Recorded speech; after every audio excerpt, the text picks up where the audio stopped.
Bon, comme justement nous venons de voir, c'est le ministère du Tourisme et des Antiquités qui, à l'instar en fait des autres ministères du gouvernement égyptien, continue leur transformation numérique.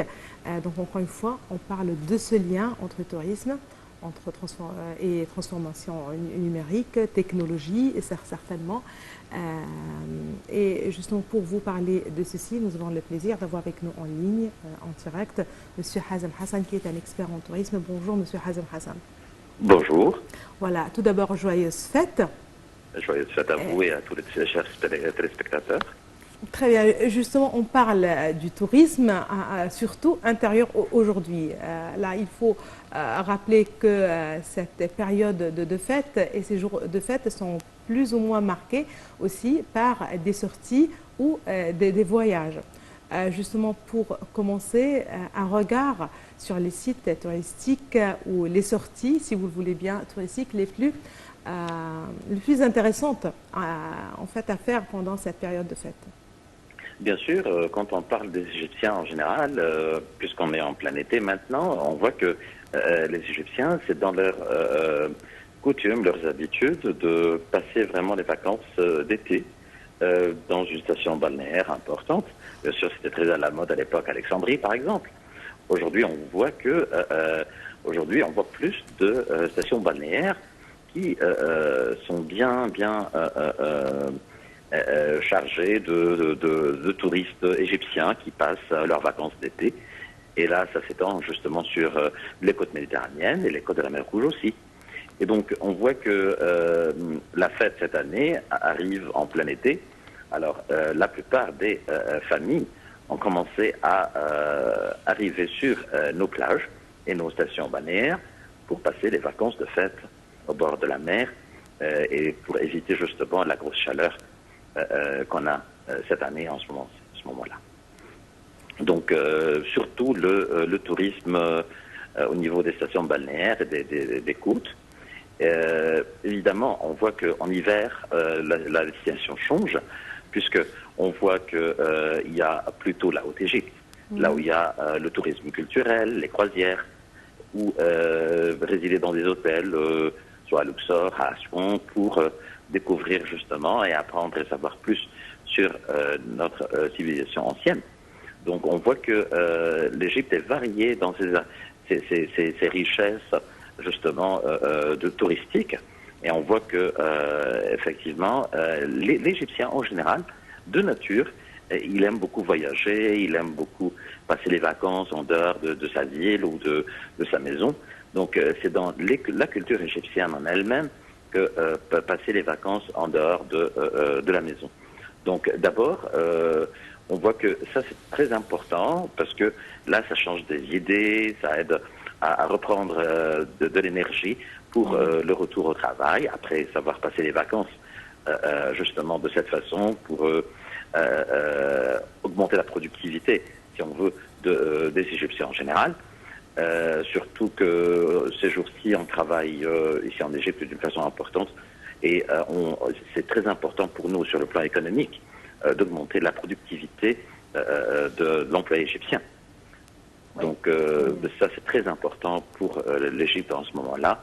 Et toujours le tourisme en lui-même, c'est un domaine d'investissement et d'offre d'emploi assez important, surtout que cette industrie est une industrie qui est basée principalement sur l'augmentation de l'emploi, justement dans ce domaine, l'emploi de masse.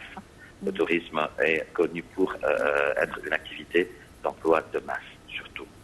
Oui, Monsieur Hazem Hassan, comment saisir l'occasion puisque les Égyptiens se trouvent déjà dans les stations balnéaires, soit Sharm el-Sheikh, soit Rada, Alexandrie ou autres pays côtiers. Comment saisir cette occasion et les orienter vers un autre genre de tourisme, soit religieux, soit pharaonique, d'autres genres de tourisme? D'abord, on parle justement de faire des promotions. Attirer l'attention des gens par la publicité, par justement sur le Facebook ou peu importe, pour montrer aux gens, aux Égyptiens en général, qu'il y a des autres destinations qui ont commencé à être ouvertes ouverte devant les Égyptiens. Donc là, on est un pays, comme je dis, un peuple, comme je vous ai dit, qui cherche toujours tout ce qui est nouveau, tout ce qui est différent, tout ce qui est spécial. Et donc là, il faut d'abord, au premier plan, que les investisseurs commencent à découvrir des autres endroits et faire des investissements assez importants pour attirer le touriste égyptien. Et ça, c'est premièrement. Deuxièmement, il faut que les Égyptiens eux-mêmes, le peuple égyptien, ait conscience justement de faire attention à ne pas polluer justement les endroits touristiques et à être conscient de l'importance justement. J'ai remarqué quelques, bien sûr, les actions de certains touristes égyptiens qu'ils jettent tout ce qui est déchets en plastique pendant qu'ils passaient leurs vacances.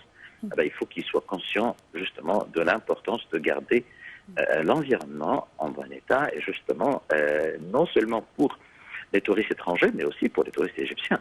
Pour eux-mêmes, ils doivent mettre en considération justement que cette richesse et cette attraction touristique, ça appartient à tout le monde, à tous les Égyptiens. Et donc et au monde entier, pas seulement aux Égyptiens.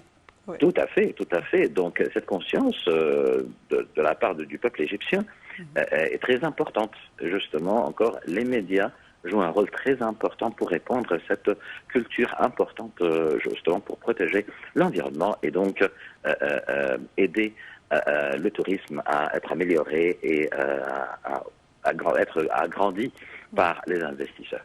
Bien sûr, l'État, et ça c'est très clair, ça s'est vu depuis justement 2014, que l'État fait son maximum pour assurer deux choses majeures, importantes dans le tourisme en général, non seulement le tourisme intérieur, c'est de justement faire l'infrastructure.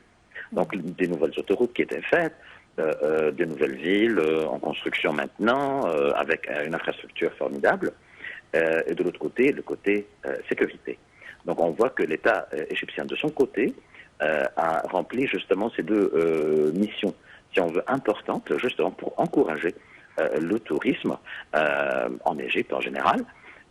Et là, donc, il reste justement le travail sur le compte ou sur le dos du peuple égyptien pour savoir comment profiter de ces moyens au niveau de l'infrastructure et au niveau de la sécurité aussi, pour que cette industrie de tourisme commence à donner ses fruits, non seulement aux gens qui arrivent à profiter de ces stations balnéaires ou ces lieux de vacances, mais aussi pour augmenter et améliorer justement les ressources du pays, du tourisme en général, soit intérieur ou étranger. Eh bien, M. Hassan, vous avez justement parlé de l'importance accordée à l'infrastructure et les efforts déployés en ce sens pour promouvoir le tourisme, pour soutenir ce secteur, certainement, que ce soit directement ou indirectement.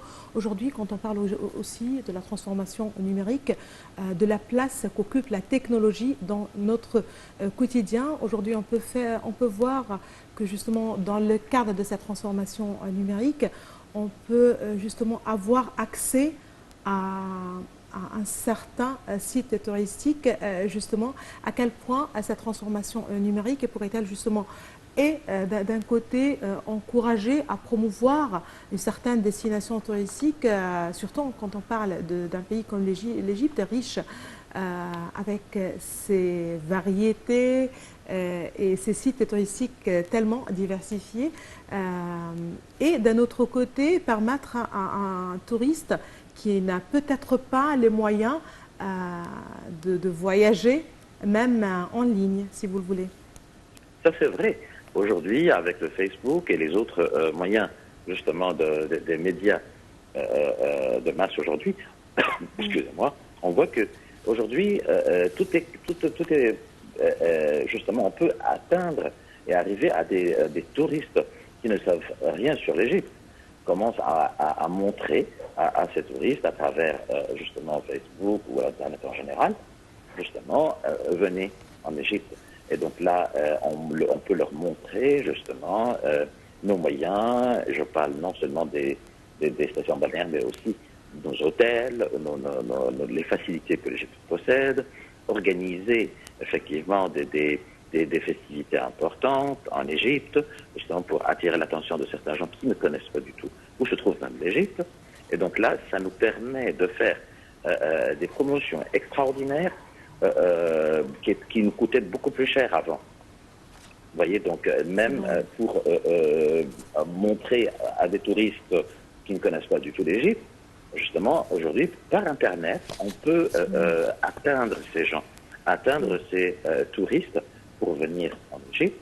Et là, donc, je pense que là, on peut compter non seulement sur les agences de voyage, mais aussi sur les individus. Comme on sait, maintenant, il y a beaucoup d'échanges. En fait, pas seulement pour des raisons à titre d'exemple financier, mais aussi pendant les périodes de crise, comme le Covid, justement, avoir accès à distance à voyager. Ça, c'est vrai. Et en plus, aujourd'hui, avec ces problèmes de Covid, avec les problèmes de la guerre et tout ça, et on a plus aujourd'hui d'opportunités pour inviter des individuels, et plus que des groupes. Les groupes, ils réfléchissent beaucoup, ils pensent beaucoup à dire, voilà, non, mais on sera une vingtaine, une trentaine, une quarantaine, ça va pas être... il y aura des risques, vous voyez. Mais quand on parle sur le plan individuel, eh ben là, je pense que ça peut donner ses fruits mieux que compter sur le tourisme de groupe. Toujours les groupes, il y a beaucoup de calculs, beaucoup de mesures. Mais le tourisme individuel, il a plus de liberté, il peut oser, si on veut, entre guillemets, faire un voyage individuel. Moi, oui, je vais partir en aventure. Vous voyez. Et donc là, si ça commence à donner ses fruits, il sera capable, à travers Facebook, à travers tout ce qui va marquer, justement, oui, j'étais en Égypte, j'ai passé un séjour très agréable, il ne faut pas écouter, il ne faut pas avoir peur d'aller là-bas, la vie est superbe là-bas, il fait beau, tout ce qu'on veut est là-bas. Donc, justement, ça peut médiatiser et faire des promotions pour l'Égypte encore mieux que les moyens traditionnels, justement, pour faire des promotions pour l'Égypte à travers les agences de voyage spécialisées, si on veut. Monsieur Hazem Hassan, expert en tourisme, nous vous remercions infiniment pour cette intervention. Nous vous souhaitons une très joyeuse fête d'El-Adha. Mesdames et messieurs, nous arrivons à la fin de cette édition de notre programme quotidien Bonjour l'Égypte. Et je tiens à remercier ma collègue Donna Helmi. Merci Donna. Merci Géane. Merci. Bonne journée et au revoir et très joyeuse fête.